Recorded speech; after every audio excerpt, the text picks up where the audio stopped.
Moi, je m'appelle Damien Forzi, donc je suis kinésithérapeute.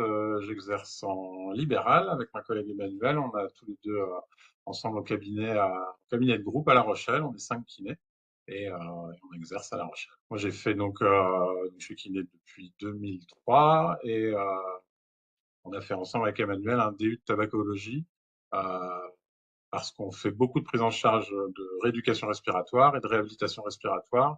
Et on a été vite confronté à la problématique du tabac. Voilà, on a voulu s'inscrire à ce DU de tabaco pour pouvoir aider mieux nos patients. Je m'appelle Emmanuelle Laumonier.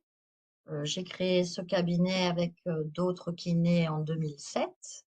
Au préalable, j'avais fait beaucoup de milieux hospitaliers et de centres de rééducation. Et on est installé à La Rochelle là. Et effectivement, on se spécialise un peu dans certaines maladies respiratoires. Et avec notre DU de tabaco, on fait aussi des consultations de tabacologie.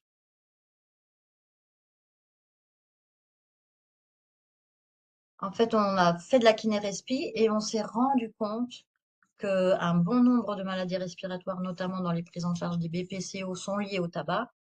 Et on a voulu essayer d'agir en amont pour éviter cette catastrophe de grand nombre de pathologies respiratoires. Donc, vraiment être acteur dans la prévention. Et on avait encore des patients qui étaient atteints de BPCO, parfois à un stade sévère, oxygénodépendants et qui étaient encore fumeurs actifs. Et là, on veut les aider et en fait, on est vite démunis Ah oui.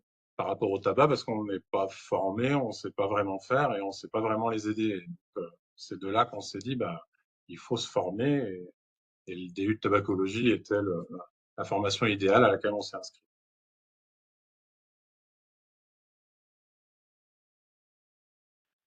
Alors pourquoi déjà? Parce que les chiffres en fait parlent d'eux-mêmes au niveau national, hein, les chiffres sur le tabagisme. En fait, quand on a fait le DU de tabacologie, ça nous a encore plus sauté aux yeux parce qu'on en a beaucoup parlé.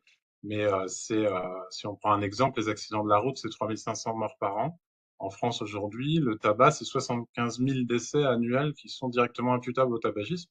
Donc c'est des chiffres qui parlent d'eux-mêmes, voilà, et c'est sans compter tous les malades, les autres, on va dire, il y a 1 sur 2 fumeurs qui mourra de son tabagisme, mais pour les autres, la plupart des autres, en fait, souffrent de maladies respiratoires dont on s'occupe au cabinet euh, tous les jours, de maladies cardiovasculaires, les AVC, les infarctus, tous les problèmes de cancer. Le tabac, il est en haut de la liste des facteurs de risque de toutes ces pathologies, donc voilà pourquoi il faut s'en occuper, parce qu'en fait, c'est un problème de santé publique, clairement, euh, très très important, et que nous, on est des professionnels de santé, et donc on est là pour s'occuper de la santé de nos patients, de la santé globale, et on a pour nous évidemment un rôle à jouer comme tous les autres professionnels de santé, hein. Plus on sera nombreux, les médecins, les infirmières, les podologues, les kinés, les ergothérapeutes, les aides-soignants, enfin, plus il y aura de professionnels de santé qui s'occuperont de ce problème, et plus on a de chances d'avancer sur le sujet et de réduire ces chiffres effectivement qui sont assez dramatiques. Et puis, il y a autre chose, c'est que comme on fait beaucoup de kiné-respi, on voit ces patients qui fument encore, qui s'aggravent encore, alors qu'il est bien dit que plus tôt on arrête, mieux c'est.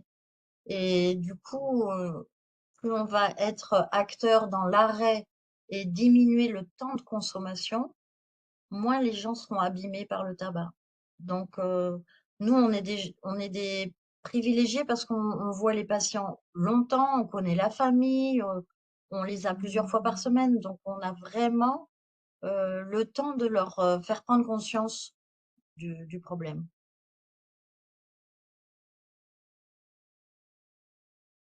Dans nos interrogatoires, mais qui viennent maintenant, on s'est tous dit au cabinet, qui viennent pour une entorse de cheville, une maladie respiratoire ou autre, ça fait partie de notre interrogatoire, de demander s'il est fumeur ou non.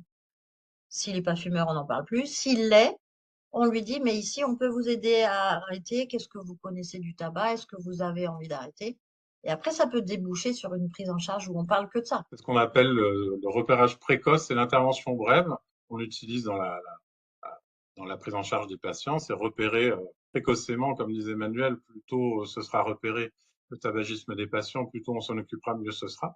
Donc essayer de repérer, mais de manière vraiment voilà, systématique chez tous les patients, quelle que soit leur pathologie. Ouais. Et après, faire une intervention brève. Alors ça, on peut voir ça après quand on se forme, mais pour pouvoir commencer à discuter autour du tabagisme voir où le patient en est avec son tabagisme et Qu'est-ce qu'on peut comment on faire peut pour l'aider? l'aider. Voilà, on en parle, on lui expose les risques, on lui demande s'il a envie d'arrêter et s'il dit oui à l'envie d'arrêter, on lui propose des solutions. Parce qu'il y en a beaucoup. Quand on est formé, on sait qu'il y en a beaucoup.